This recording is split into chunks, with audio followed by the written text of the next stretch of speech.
I'm opening.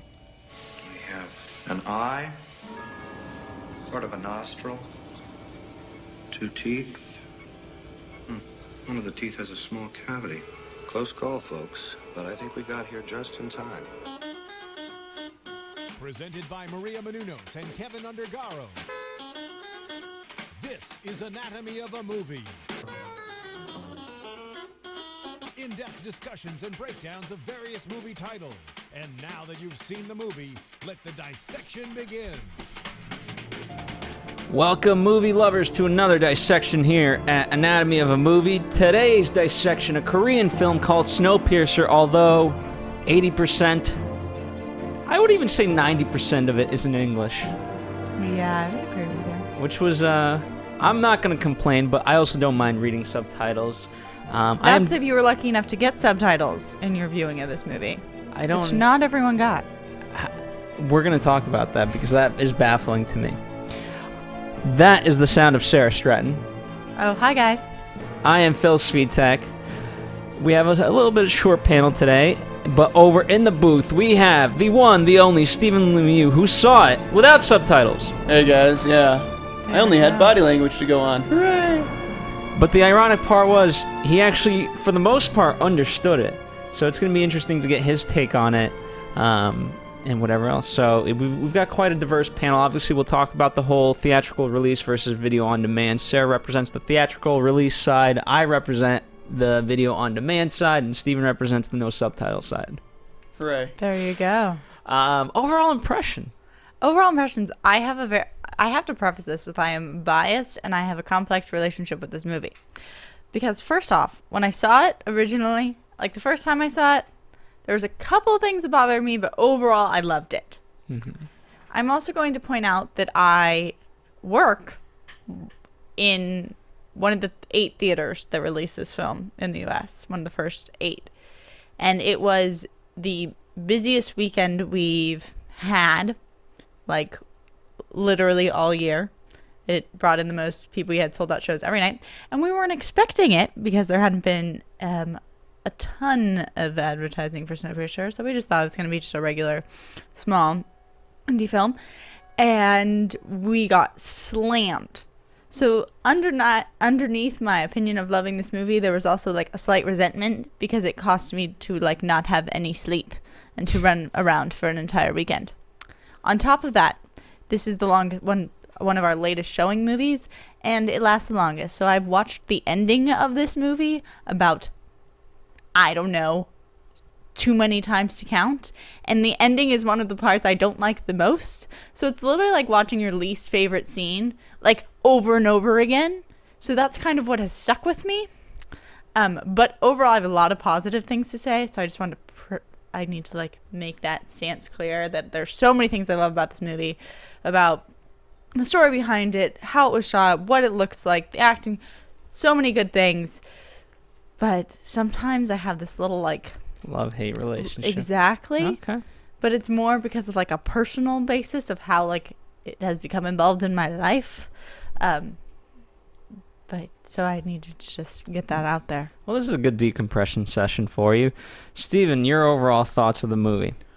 I really liked it. I thought it was kind of a nice surprise to the summer, like beginning of summer, because I didn't know it was coming out, and then I saw it and I was like, hey, that looks exciting. And then I go and see it and I'm like, wow, I really enjoyed this movie, because, you know, it takes a lot to create a world that you can actually dive into, and even if it has its plot points that are maybe a little cliche, and like the ending that maybe doesn't agree with some people, like I was kind of iffy on the ending, but I get what they were going for.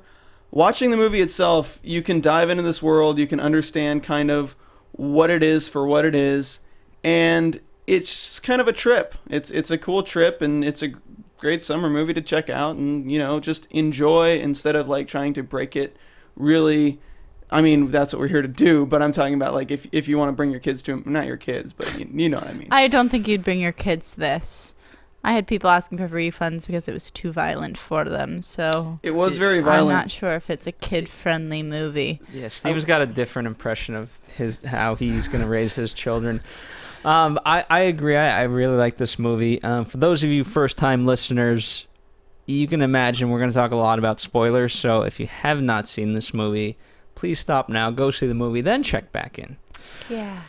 Sometimes we get some comments about that, but yes, we are very spoiler filled.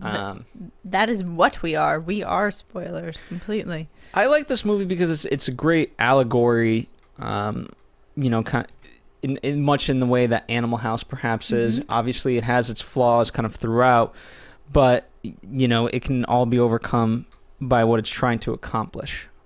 And ultimately, we'll talk about why it ended up being so select versus, a wide release, and part of it's the violence, part of it's the allegories. But I think the people that have flocked to it, they are really enjoying it, both in action and the ideas. I agree. I think that one of the strongest points of this movie is the fact that it has created such a buzz within itself versus using like the main blockbuster type in your face advertisements. This has really, to me, been spread by the fans, and they're doing the video on demand release and everything like that. But in general, I would say 90% of the people who have walked out of this movie, I'm hearing great things from. And that's not just from, I think a lot of people expected this to be like a critic-pleasing movie. It was coming out with really high scores, and people are like, oh, it's so artsy and deep and whatever. But I think it really bridges the gap between what a blockbuster movie is and what a really smart movie is. And they kind of meshed those two together. And that I do think it has kind of like a blockbuster appeal. It's very, great shots, and there's like these really epic scenes, and it's fast and action-packed, obviously. But then there's also so much going on underneath, and the heart of the story does have a lot of symbolism, does have a lot of other meanings. And I think those things add together to make a really great product. So, in terms of how this came to be, I think it's an interesting story. The director, and I'm not even going to try to say his name. You have to try, or we can make Steven try. Steven. Joon-ho Bong. What? It's Joon-ho Bong. Joon-ho Bong. Then why on the poster does it say Bong Joon-ho? Because they put the last. It's an honorific. Like you can put the first name first, the last name first. It's different. Okay.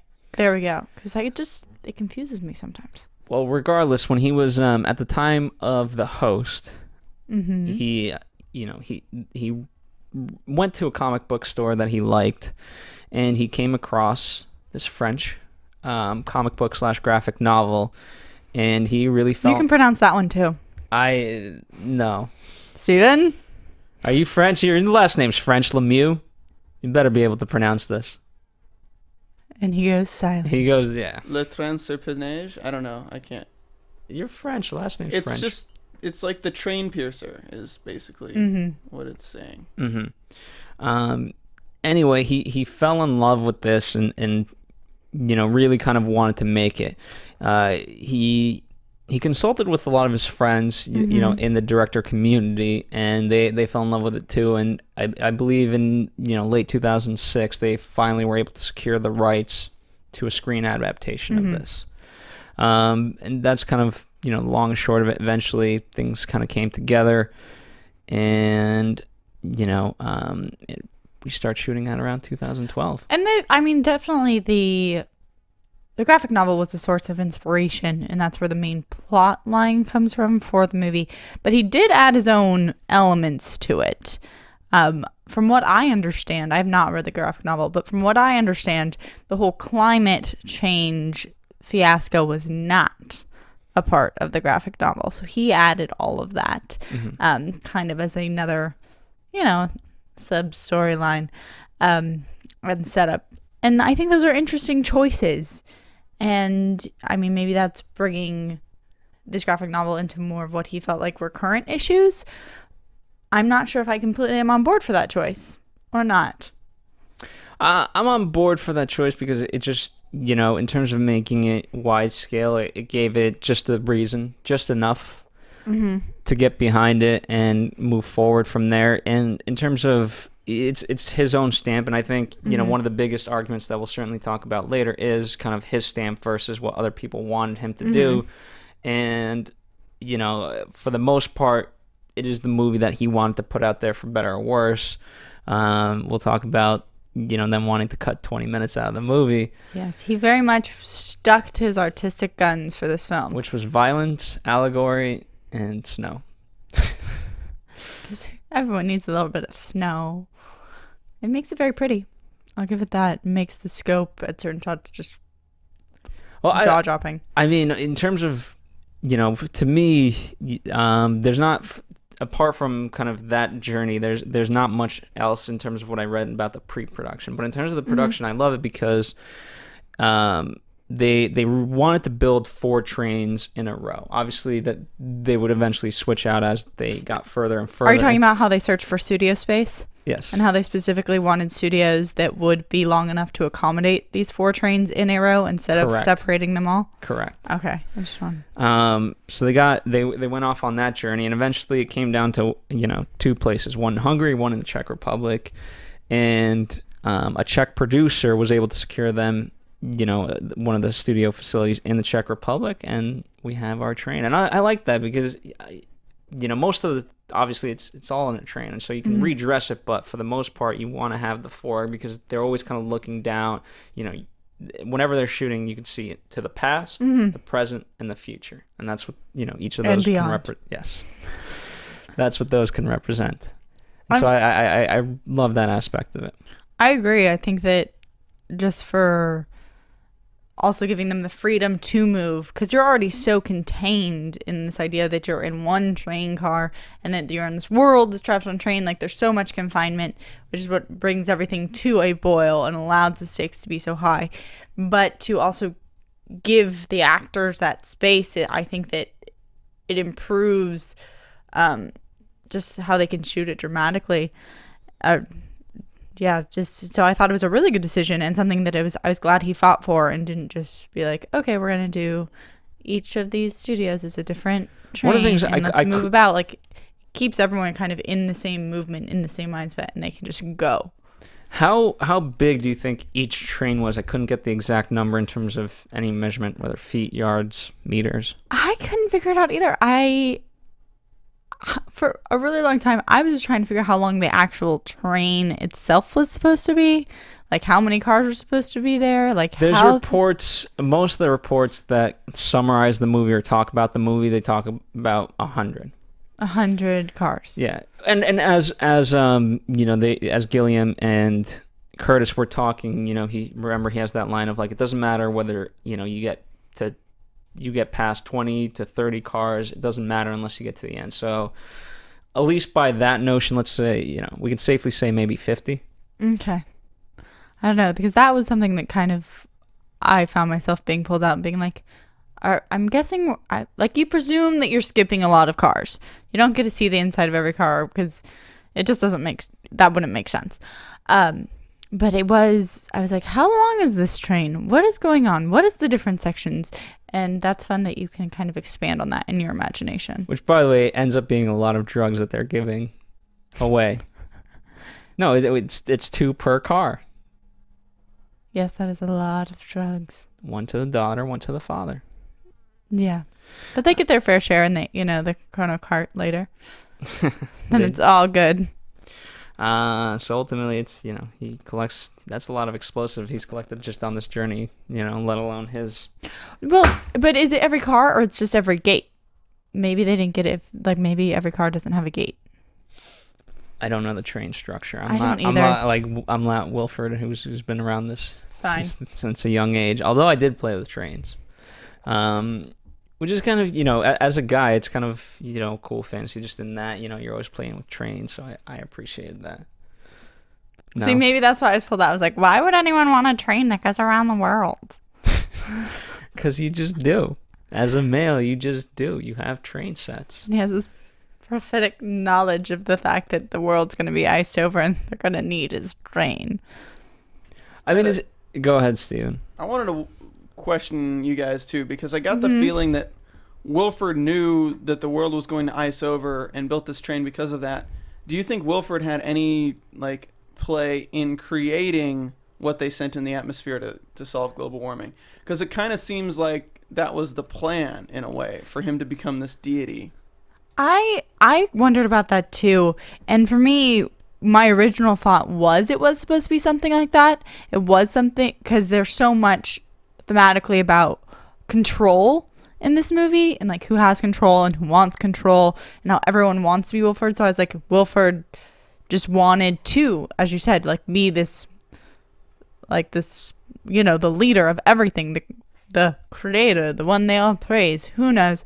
So I thought maybe he did, because or else why would you put all this effort into building this train unless you already knew? And they even kind of mention his like ability to know what the gas would do. He knew that it was going to freeze over.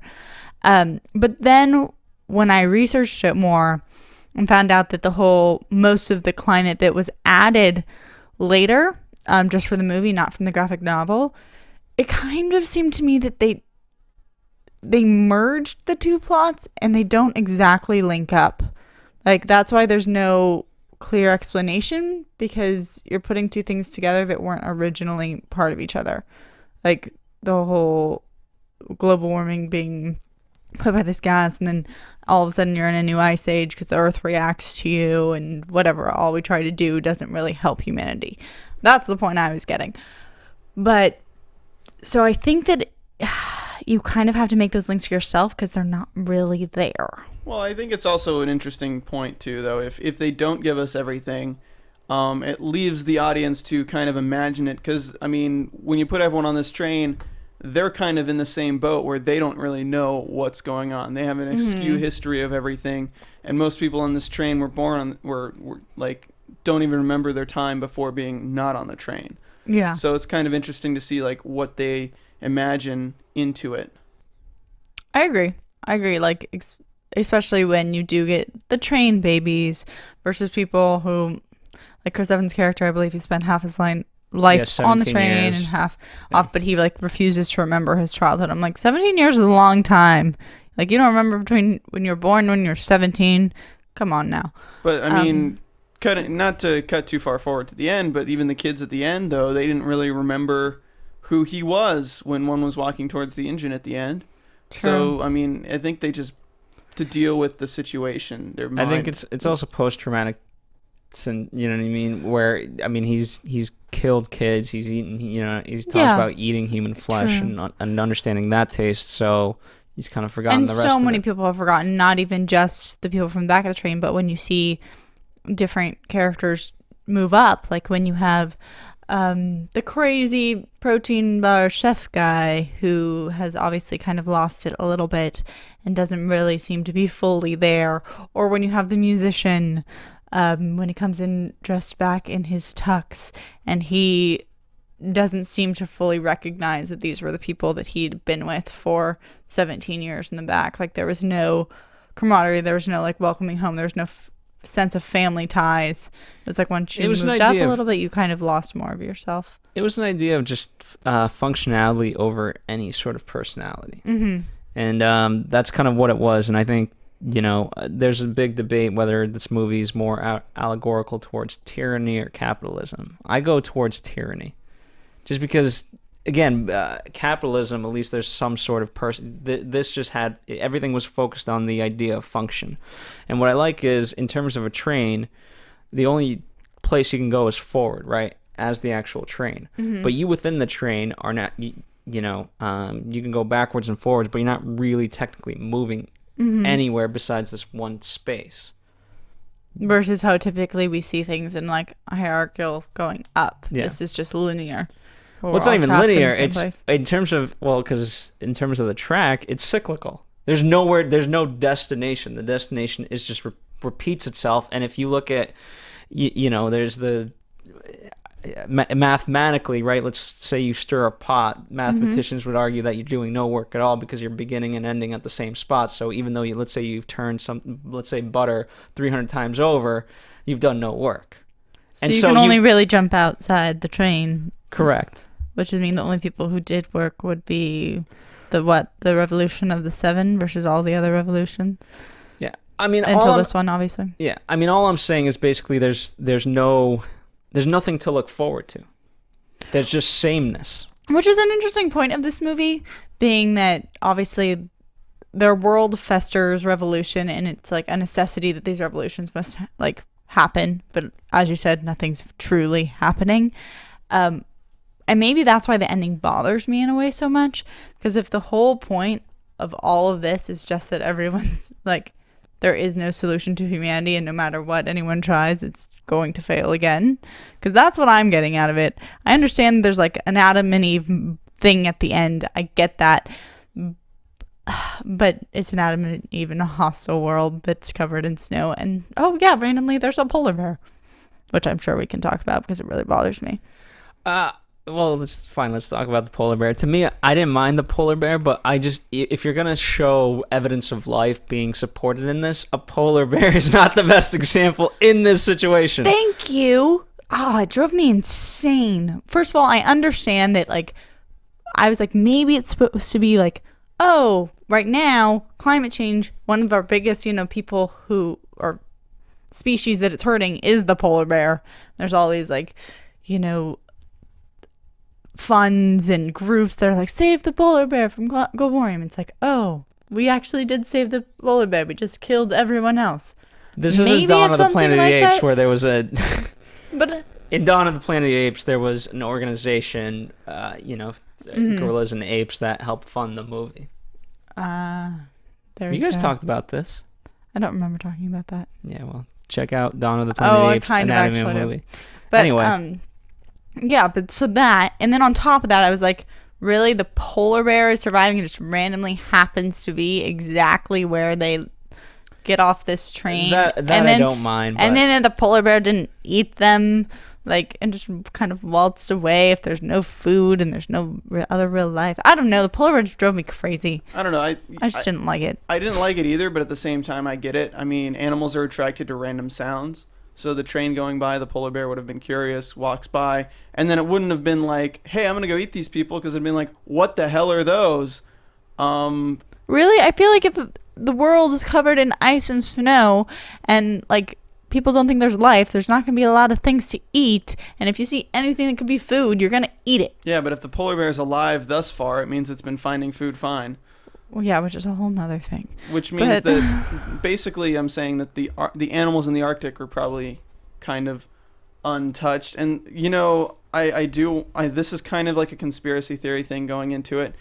But if you want to look at it in one way, this is the end of the world and the world restarting with two people in the Antarctic as new Inuits, if you kind of think of it.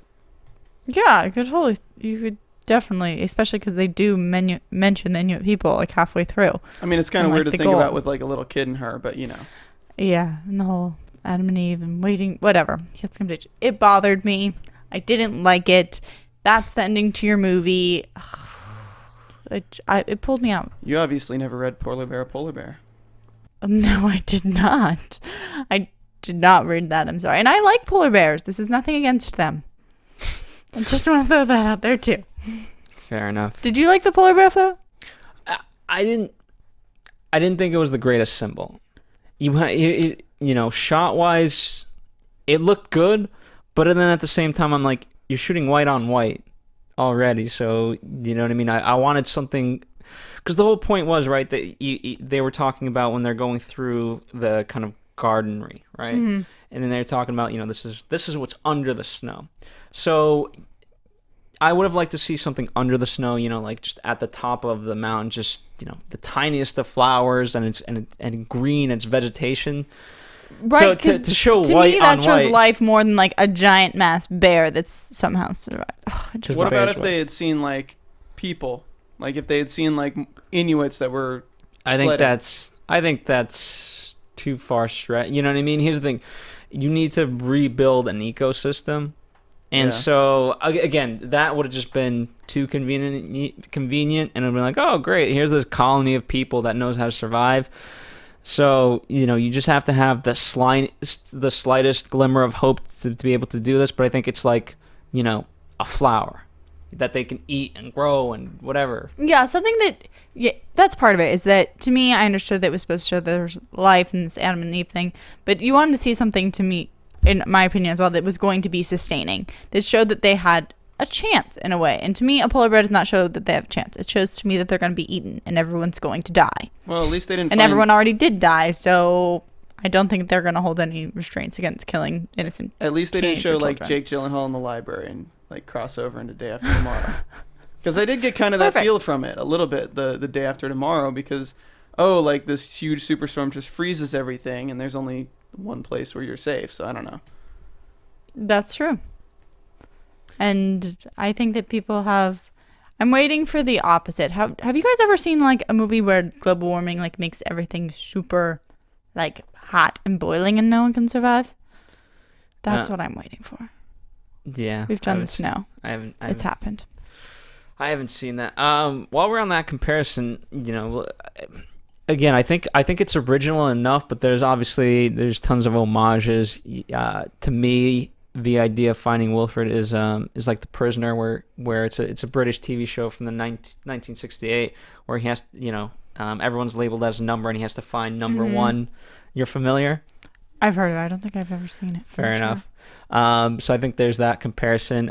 Certainly The Matrix 2 applies here in the sense of the architect, instead it's an engineer. So and there's the function of the one, which is in this case Curtis, but he doesn't really know his full function until it's realized. I mean, it's a story about could be tied to religion, can be tied to political systems, and I think that we're they say there's like 9 different storylines in different ways. Well, they say like too, that. a man goes on a journey or a stranger comes to town. So in this case, a man goes on a journey. There you go. It's that simple. It's that simple. And they did a good job of it, and it was entertaining, and they shot it well, and put a lot of other stuff in there. Do you want to talk more about comparisons? Do you want to get into characters? What do you want to do, Phil? What comparisons did you see? I guess when I was more thinking it, I think in general, you do get things of dealing with what reality is and apocalyptic stories, and you can relate this to blockbusters like The Hunger Games or like anything like that. It's just competition to like live and to be on top.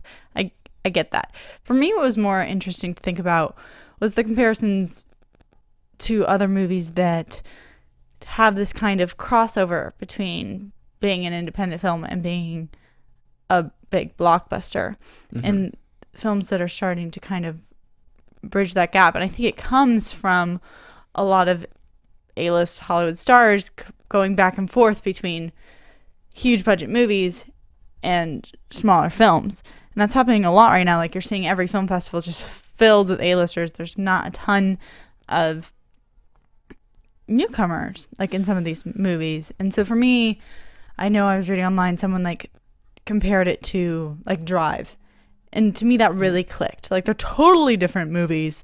I mean, they both have like action, but they both feature these Hollywood like heartthrobs, huge guys, and then it's like this different twist. They're like, okay, we're gonna do something smaller, and like Chris Evans is an action star. I mean, how else do you describe the Avengers? And then he did this, but they're just different sides of him, but both displaying his strengths. This obviously I think was probably a tougher acting job for him, and a lot of people are really liking his performance. He did well, especially towards the end.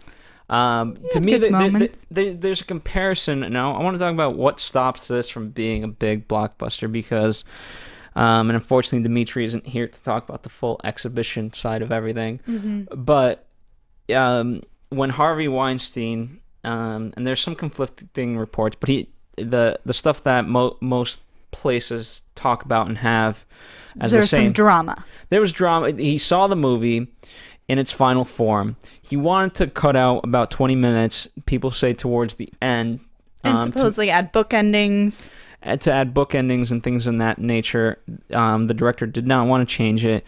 And because of how violent it was, and because of some of the Korean in there, he just didn't feel it was a mass market type of movie, and so he instead put it with more of his indie label. Now, in terms of the breakdown of had they gone full theatrical, there's a lot of people who actually argue that had they spent $25 million on marketing, put it to theaters, they could have actually came out with $60 million for this movie. And so they're arguing that Harvey Weinstein and his company left money on the table, where right now a lot of people are anticipating it to make around $13 million. But I mean, no total. one can ever know because people speculate all over the place. There's also reports out there who did say if you're putting $25 million into publicity, then the cutback is people are arguing that you might only make like 18 million versus on this one they think they could make like 13 million. So it is money on the table, that being 5 million. But this is also as great as, I know it's all about the money and cities, whatever. As great as that all is, this is something different. Like, this has broken records for video on demand. This has broken records in like, this is backtracking a little bit, sorry guys, but I applaud the director kind of for sticking to his creative intentions and putting the movie he wants out there, because that is worth a lot. It's worth a lot to stick up for what you did. Well, remember Wong Kar-wai's movie that came out, and that I remember that there was like 3 or 4 different versions of it, and when the American version got to it, there was like 35 minutes cut out, and so no one really knew what the hell version they saw and what it was supposed to be, and people didn't know how to judge it. So yeah. I don't like that. And then Transformers kind of did the same thing, where in the Chinese version there's a lot more Chinese scenes. Yeah. So I just want one movie for everyone. Exactly, I agree. And so I like that he did that. Also, we have to keep in mind this came out for us, 2 months ago-ish? Yeah, versus it came out in Korea like in 2013 with its cut and did very, very well. If you have a movie that you love and you put your like heart into and it already did well, and someone's like, actually, we want you to change it, I'm like glad he was like, no, I like how it is. People seem to like how it is. I'm keeping it this way. Yeah. And it's again, like Drive, it's one of those cult followings. I mean, one of the early indicators why not to put that amount of money into marketing was in France, where the graphic novel came out of. It did about 5.2 million reports say, and so that was an indication of like, if it's not doing that well in where it originated from, then perhaps not to put all that money behind. But as we know, per screen average through the roof. Yeah, and let's also talk about the fact that if they did do a wide release right now, what they would be competing against. I mean, you're talking about Transformers, you're talking about Dawn of the Planet of the Apes, even like Edge of Tomorrow. I'm not saying that it wouldn't have got a good backing, because it does have like Chris Evans and Tilda Swinton and all these people in it, and that's great, but I just don't think like Dawn of the Planet of the Apes did so well, and I feel like more people would have seen Dawn over this if it was put for the mass market. And while like people sought this film out, like, and it's all been about world mouth. It's all been about this more of like cult following versus.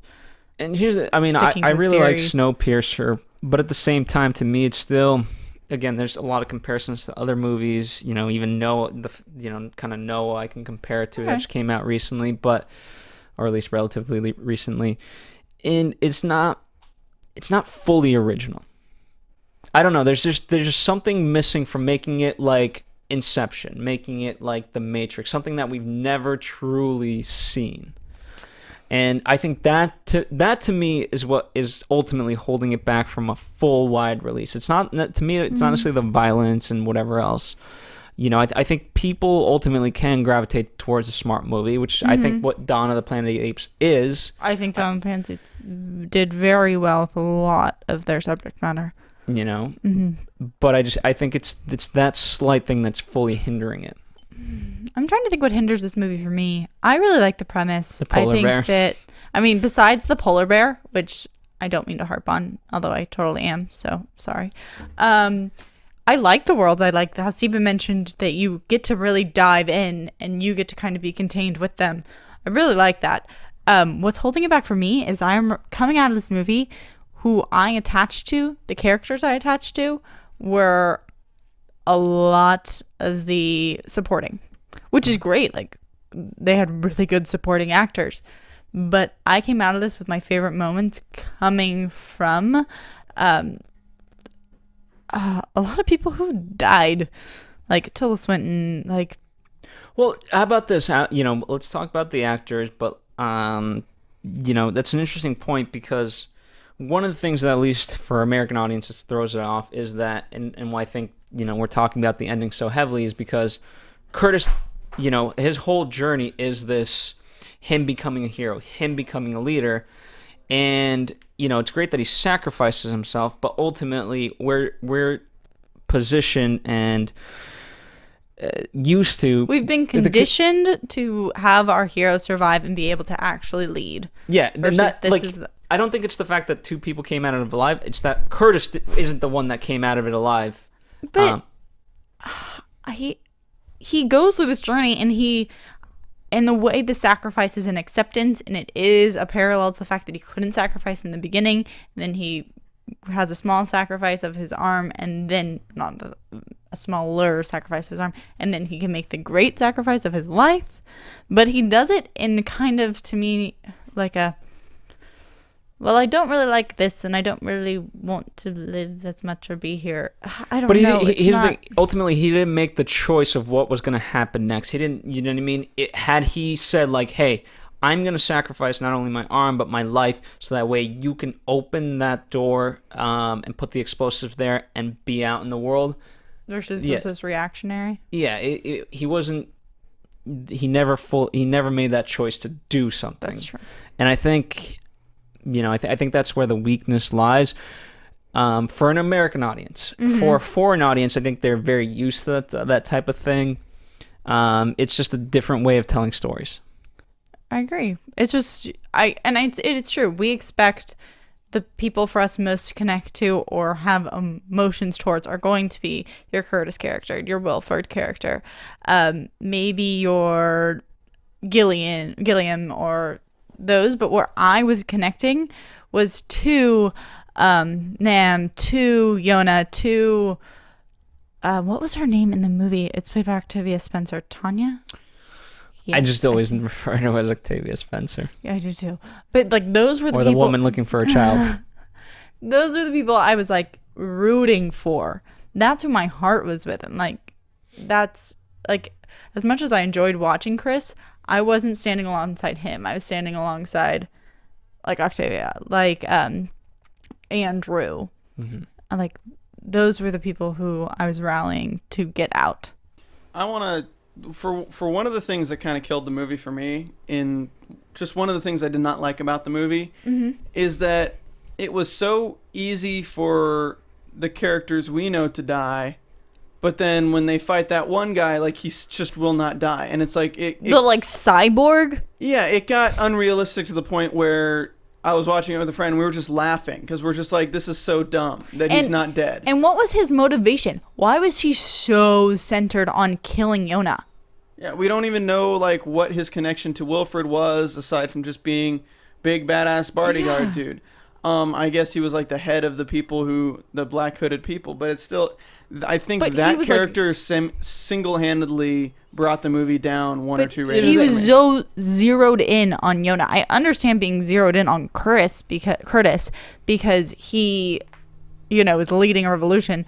But like Yona is just like to any passerby a girl, and maybe he understood that she had this like clairvoyance about her, but there was no articulation of that. There was just like, I'm going to kill you because I'm center focused on you. Like maybe it's because they knew because she was already that's why they had put her in prison. I'm not really sure. I think because Wilfred knew, I think it was his order to him to do that. And I think just like with the scene in the cart with the children, they're just conditioned to be pawns. And to me, even though there's as he's walking through and they're all dancing, right? Mm-hmm.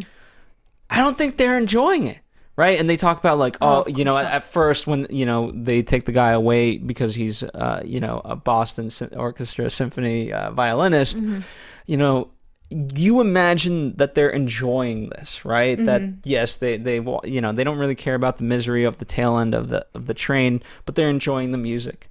They're not. It's just it's just something to do. That's what they do. Yeah, I agree. And so this guy's just been so conditioned, and he understands the functionality of this. And I think, ironically, right, is Curtis is not the anomaly, right? Let's use the Matrix references.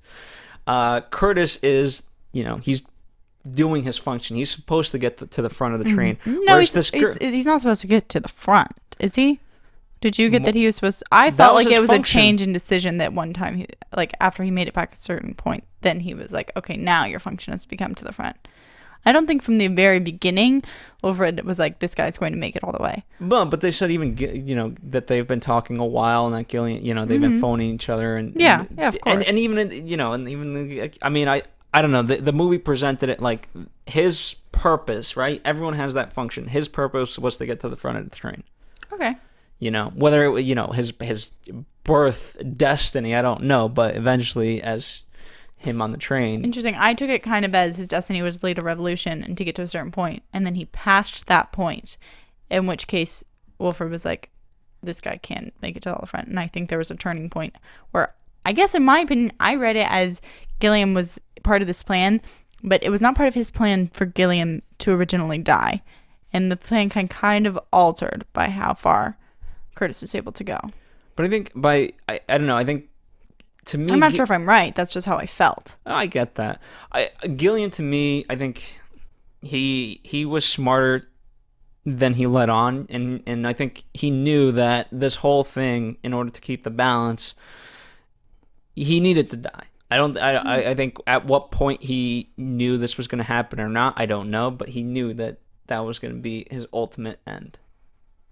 That makes sense. I want to go back a little to when you mentioned the teachers, the classroom scene. That was my favorite section.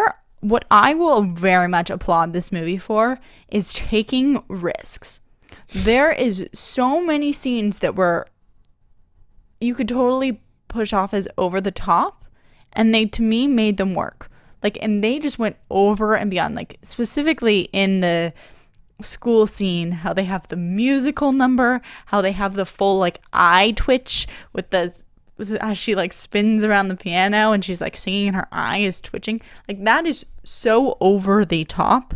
And then to have the pregnant lady with the gun and the New Year eggs, everything was just pushed, and that continued and came up and popped throughout the movie, even in the beginning when Wilfred's right hand lady gets hit in the head with a shoe and she licks the blood. There's so many things that are they just kept pushing, and for me it worked. Yeah. For me, and it was changed, and it changed genres. For a split second in the teacher scene, it became a musical, and I was like, okay, fine. And Tilda's dancing as well. Exactly. Despite being a prisoner, she's so excited about what's going on. Or how they had. I mean, they say it. They say the rebellions make people more content because there's something that's going on. It's entertainment for the train in a way. Mm-hmm. Let's see. People like crazy news. Again, it's that weirdness that you just need something to do. Or even, but it was always much I think his name was Gray. The guy who's a super good fighter who would just come out sporadically and pull off crazy ninja moves. That was so entertaining. And I don't think he had hardly any lines, if any. He maybe had 2. And I loved his character because they just had him be just absolutely this incredible ninja. And I was and now we're in a kung fu movie. It was just great. I loved all of that. I loved the little splashes of color that they just kind of threw in.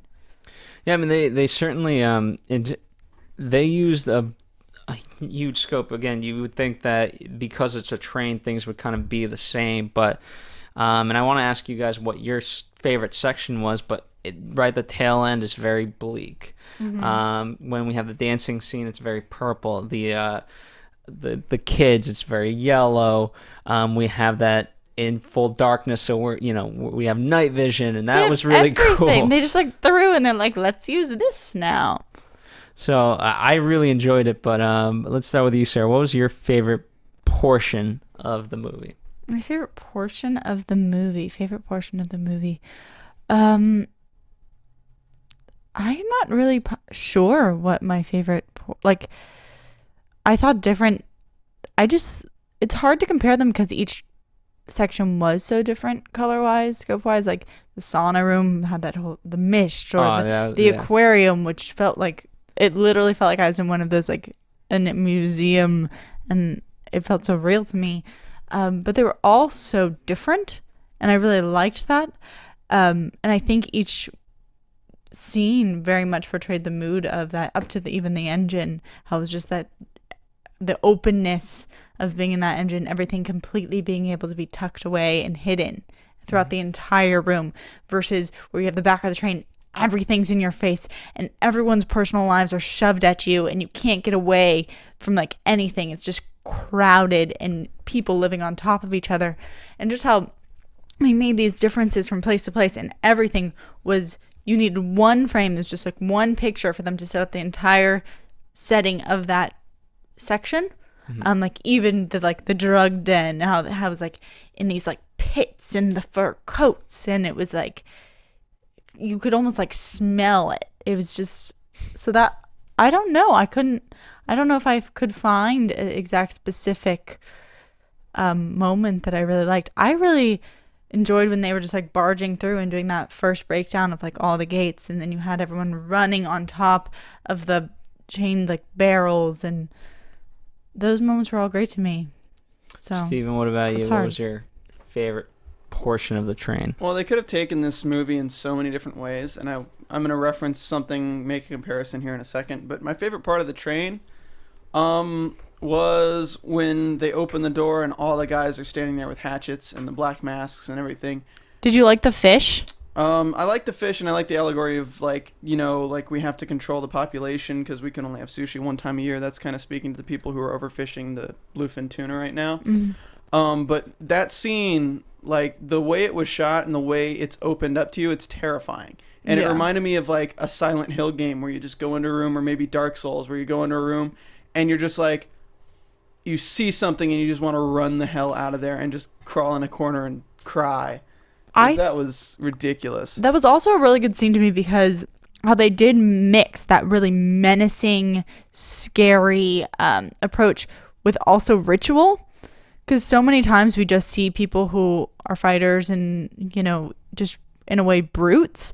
And the fact that they added that fish to me was, and took that moment before the fight started, it was both added like a menacing element even more, but it also showed that there was like a sense of thought behind it, and that they weren't just pawns, but they had a ritual themselves, which to me was really interesting and made them more scary. Well, what's interesting about this movie as well is that everyone in each section of the train is stuck there. I mean, it's not just the back that's stuck in the back. The middle's stuck in the middle, the front's stuck in the front. They all have their own set way of life, and they've been in it for 17 years.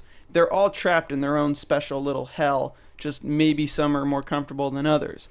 In this scene, it's kind of interesting to see that all these people, like, their one purpose is to basically just be this kill squad on the train in case of these rebellions.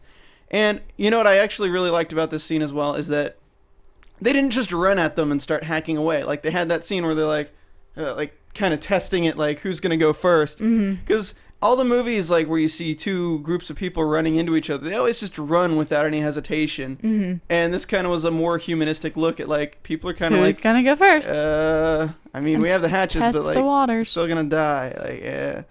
I mean, I think they were it's just an exciting time. But I did want to, I want to compare this movie real quick.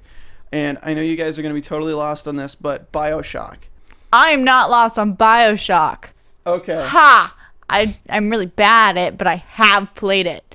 Okay. So I win. So BioShock. Just putting it out there. BioShock is a game that is basically really cool. It's based upon Atlas Shrugged in some respects.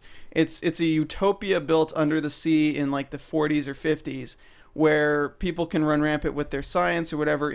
Everything's in the name of science, but everyone's trapped under the sea as all these things are being made, and it's all these high class people, and there is this class separation, just like in this train. And the surprising thing is the difference in the train is that somehow things have been kept in order, which in BioShock everything goes to hell because of people's own want to get higher on the totem pole and things like that. And basically people just start killing each other and everything is a massacre, which I'm surprised the movie did not take that turn where they get to the front of the train and I thought it would be just as bad as the back of the train. Well, what I thought was interesting, that instead of that route, at least what they did give you was, besides the back of the train, who obviously was so unfulfilled with their life they had at this revolution, is that people did react. People started coming after them once their life had been interrupted. Like, once their drugs got stolen, once their party was kind of crashed, they started reaction and they started following. And it was like, once someone could move past them or could interrupt them. It's a ripple. Exactly. And it's just ripple started from the back, which was interesting. But everyone was so messed up that how did they even understand what was going on? It's kind of like drugged out and drunk. The train is kind of like a good metaphor for like burning a wick. Like you're setting off the dynamite, you're burning the wick, and it starts from the tip and then moves all the way to the front, and then the train kind of explodes. And then it explodes. Woohoo! Yippee! Fair enough. I wanted to throw something out there, but now I'm forgetting what it was. Steven, you made me think of it, and now I'm going to be lost.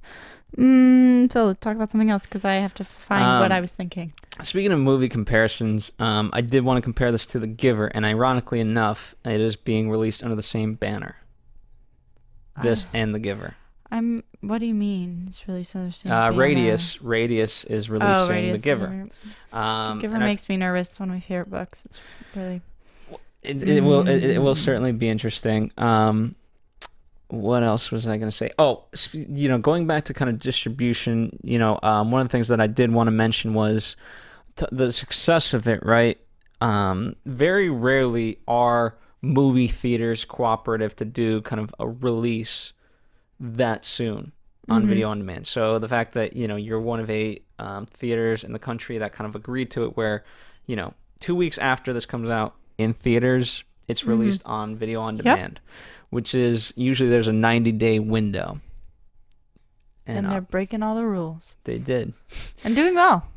Doing well. It's not quite like Veronica Mars, because that was literally the same day. But the notion was that, okay, give people just enough of a taste, get the word of mouth going, and for the most part, this movie's surviving. It had a $5 million budget in terms of marketing, but it's really surviving on that word of mouth.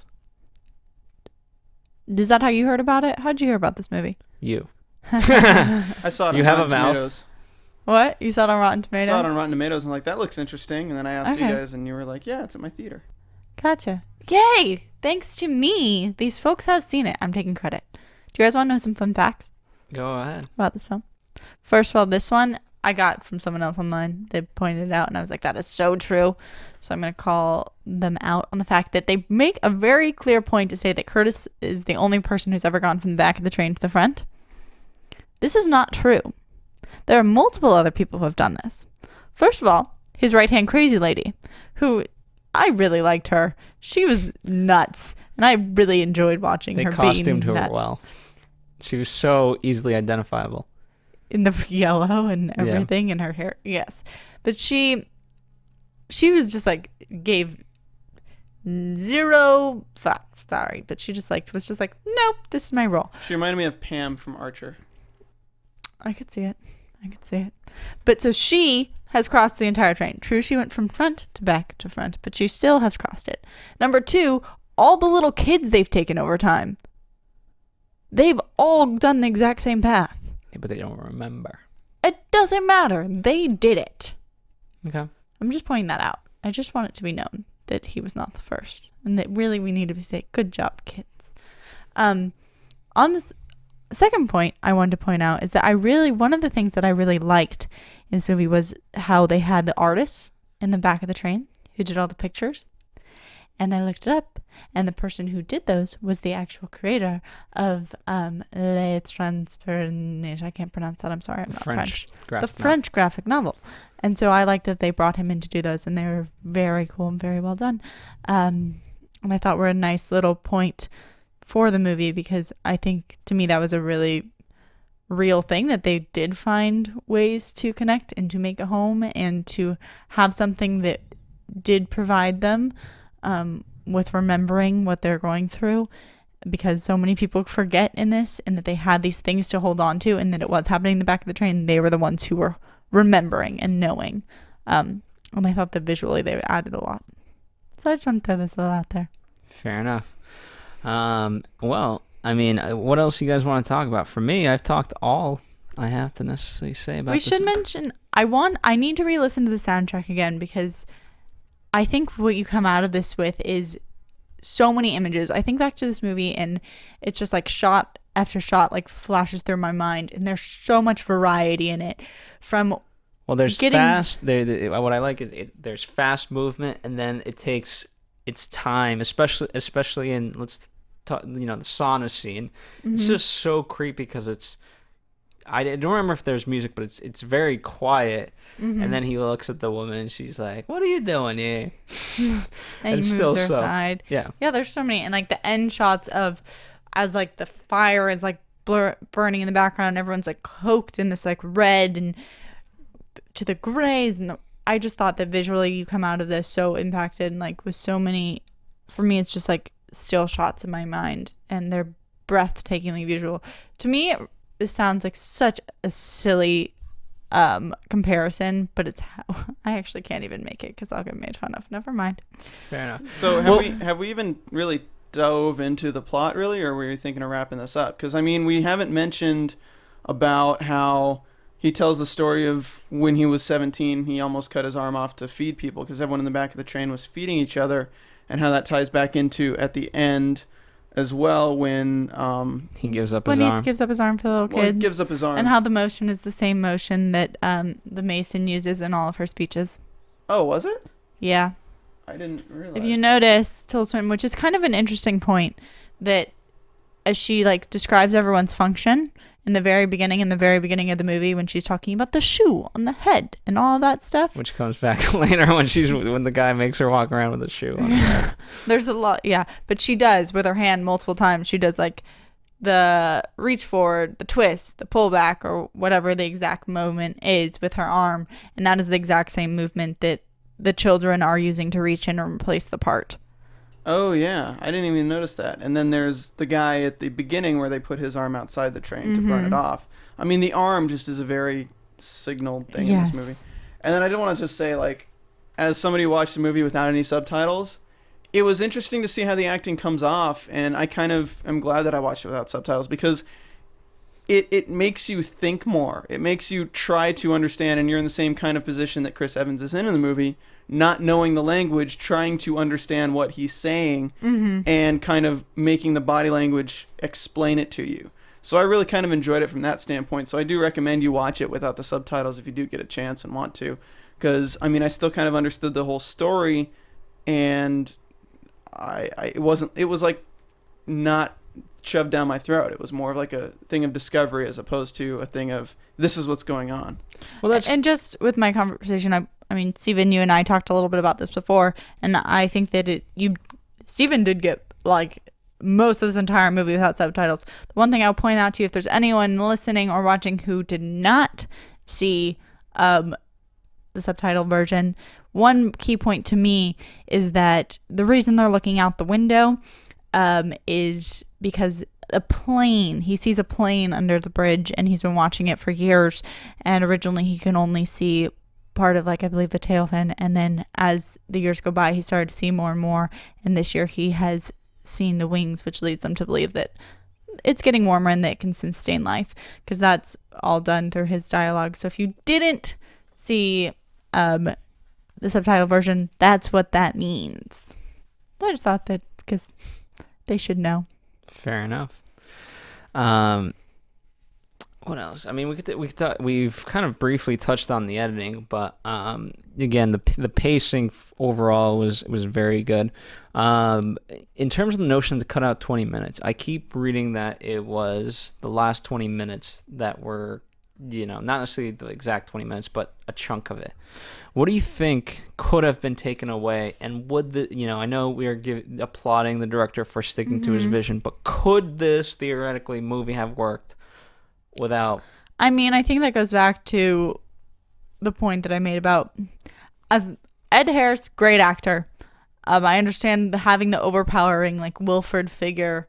The name is strong enough. The scene they had at the end didn't really do too much for me. Like, I didn't come out of this being like, oh, when a great conversation between Curtis and Wilford. Like, that was a great scene. I was more of like, oh, I really want to see this movie again more for Nam and Yona.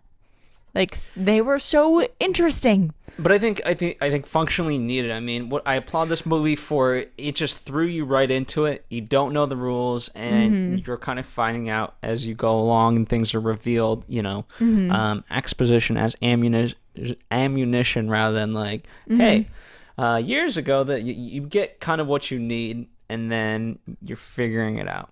Yeah, I think that but that's what I'm going to put. But I'm pointing out that if there's anything that stuck out to me as like, this is weird, it's going to be what Steven mentioned earlier with the like guy who just could not die, coming back and being a constant focus. And number 2 is the actual conversations between Wilford and Curtis, where I was kind of like, okay. Yeah, and I think part of why you didn't really need that one guy in particular was he served his purpose. And you could have had the revolt started by the people rather than just, the bodyguard. And I think that could have been even more effective, certainly enough effective. What was your guys' reaction to when they stopped during the fight train and they're counting down to 1? Like, what did you think was going to happen? What was your reaction to that scene? Are you talking about when it got dark? Happy New Year. Oh, with the eggs and them all counting and the guns being brought out. That scene was... No. I'm talking about when they're all fighting the guys with hatchets and things like that, and suddenly everyone stops, and the dude with the whistle counts down, and they stop fighting for a second to say, "Oh, Happy New Year," as they pass this one point in the train.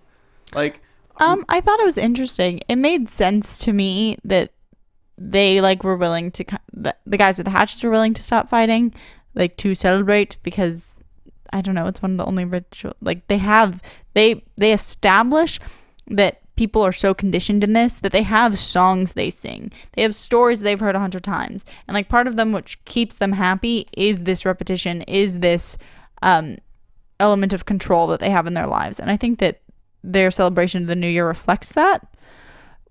And then I thought it was more weird that people from the back of the train who didn't have those experiences or connections didn't keep fighting, but I'm just chalking that up to them being kind of shocked. It's also interesting. I don't know how it works in other cultures per se, but a new year is supposed to signal a new beginning, right? People have New Year's resolutions, and especially in that moment, if they're just kind of stopping to appreciate this one moment, but then returning right into it, there's nothing new about it. It's just more of the same. It's more of the cycle, Steven, according to Phil. That's right. So you know what he's going to say. Steven's dead in the booth. He got killed. I'm here. He's right there. See? What else? What else, Steven? You said you had a lot of plot points that you wanted to talk about. I'm good. Yeah, I'm like, thank you, Steven. I don't know. Oh, I do want to mention though. I was reading this article and it's how an obscure 2nd century Christian heresy influenced Snowpiercer. It goes into all these symbolisms about this, about how Chris Evans at the very end has the bullet hole through his hand as he's making his monologue, which is very Christ-like, crucifixion-like, and they kind of talk about how then Wilford could kind of be the devil who offers Jesus to replace him and stuff like that. And there's a lot of spiritual connections all throughout, which I thought was very fascinating to read. I just want to point that out. Well, we'll post that as part of the articles in the helpful section. Anyway, I think that about does it for us for this dissection. Thank you guys for listening. Let us know your thoughts on Snowpiercer. A lot to talk about. I'm sure there's tons that we didn't talk about, whether it's a religious aspect. There's so much, underneath this. Symbolism, meaning, tell us what you caught, what little tidbits you found, or how you related. It's interesting. We like that. We like continuing the discussion. What we really enjoy is that at any point people can find these movies, and we get comments from movies way back when. We also get recent movies, so it's always great that the dialogue can continue in perpetuity. It's like the perpetual motion machine. It's just always going. Thank you guys for listening. Spread the word of Anatomy of a Movie. Thank you, Stephen Lemieux. Where can the people find you? You can find me on Twitter at Stephen Lemieux. Yep. And hi, I'm here. Sara Stretton does not have social media. She's very, but you can check out some of her movies that will be coming out soon. She's doing a lot. Or you can just find me here. Hi. At Anatomy of a Movie. And hey, you know what? The girl likes Archer, she likes BioShock, and she likes Snowpiercer. I don't Great really catch. like Archer. Sorry. Well, you understood the reference. Anyway, follow us here on Movie Anatomy on Twitter, anatomyofmovie.com. We've got a lot of dissections coming up for you. Begin Again. Then next week, we have Lucy, we have Boyhood, and some other movie. Hercules. No, I don't think we're... Not for a little bit. So much to talk about. So many past dissections. So many future dissections. We'll see you right here. From producers Maria Menounos, Kevin Undergaro, Phil Svitek, and the rest of the Anatomy of a Movie staff, we would like to thank you for listening and subscribing to the show. If you have any questions or comments, feel free to email or tweet us. I'm Sir Richard Wentworth, and this has been Anatomy of a Movie.